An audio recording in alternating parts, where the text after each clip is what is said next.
All right, let's dive right in. Today, we're not just going to predict a football match. Nope, we're going to dissect one. We're taking this Premier League clash between Sunderland and Wolves and running it through all the data, the AI, the models, to really see how a forecast like this gets made. So, let's pull back the curtain and see what's actually going on behind the scenes. You know, to really get this prediction, you've got to picture the scene first. And one of our analysts, Anna, just nails it with this quote. The game isn't happening at the Stadium of Light, it's at the Stadium of Shadows.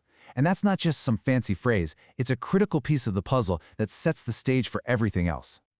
And that leads us straight into our first section, Stadium of Shadows. Here, we're going to break down all those environmental factors. We're talking weather, the dampness, the wind, all the stuff the prediction models have to chew on before they even start thinking about the players. So these are the exact conditions we're talking about. It's just a classic grim North Sea evening, right? 56 degrees, super high humidity, almost total cloud cover, and that wet, drizzly air. This isn't just about being a bit chilly. These are what our sources call the perfect conditions for data chaos. The ball's going to skid, passes will slow down, the whole game just gets grittier and way less predictable. I love how analyst Kateryna puts it. She calls this dampness the true 12th man. The weather isn't just in the background, it's an active player in the game. It literally slows everything down on the pitch. But get this, it also makes the prediction models themselves kind of pump the brakes, forcing them to get more conservative with their goal projections. But, you know, the weather isn't the only thing stirring up chaos here. We've also got to look at the human element of it all, which brings us to the injury wire. Because, let's be honest, even the smartest model in the world has a hard time when key players are suddenly out of the picture. And wow, look at this. On the left, Sunderland's treatment room is just packed. We're talking 5 players out all over the field. That's a huge hit to their depth. Now, Wolves on the right, they've got their own problems, for sure, but the impact just isn't as deep. The bottom line is, Sunderland is walking into this match already down a few key people. And analyst Dominic just sums it all up perfectly. We're looking at 2 teams that are basically being held together by duct tape, caffeine, and hope. It's a funny line, but it really captures the fragile state of both of these squads and gives you a sense of what the AI has to work with. Okay, so we've set the scene, the grim weather, the banged-up squads. Now let's get to the main event in Section 3, SPECTRA AI's Prediction. This is where we see how the machine takes all this messy, chaotic information and turns it into an actual forecast. First up, let's talk ELO ratings. It's basically a score of a team's overall strength. Sunderland has about a 25-point edge here. Now that might not sound like a lot, but in the Premier League, that can be the difference between being comfortably mid-table and fighting for your life to avoid relegation. It's our first piece of hard data pointing to a clear favorite. Okay, quick heads up on a term you're about to see, Poisson projection. All it is, really, is a statistical tool that's used to predict the most likely number of goals each team is going to score. It's pretty much a cornerstone of sports analytics these days. And here is what that model is telling us. Whoa. I mean, look at those numbers. The AI thinks Sunderland scores just under 1 goal, while Wolves, they're projected to score just 1/3 of a goal. The takeaway is crystal clear. The model is screaming that this is going to be an extremely low-scoring game, one where a single goal could literally be the entire story. And it's not just that one model pointing to a Sunderland win. There's another approach, called a random forest, that makes it even clearer. It gives Sunderland a massive 74% chance of winning this thing. I draw 16% and a Wolves win? Well, that's a real long shot at just 9%.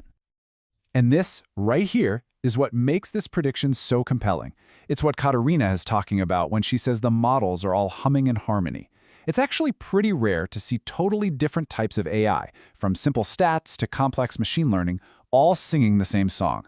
When that happens, it signals a really high level of confidence in the forecast. So all the models are pointing one way. But why? What's the actual logic behind that confidence? Well, that brings us right to Section 4, the tactical breakdown. This is where we dig into the playing styles that are leading the AI to this conclusion. This slide right here is so important. When they're at home, Sunderland creates about 1 expected goal per game. That's fine. It's not amazing. But look at what they give up. Only about half an expected goal against. That tells you everything. This is a team built on a rock-solid defense. And Kateryna has this absolutely brilliant term for it, a statistical strangler.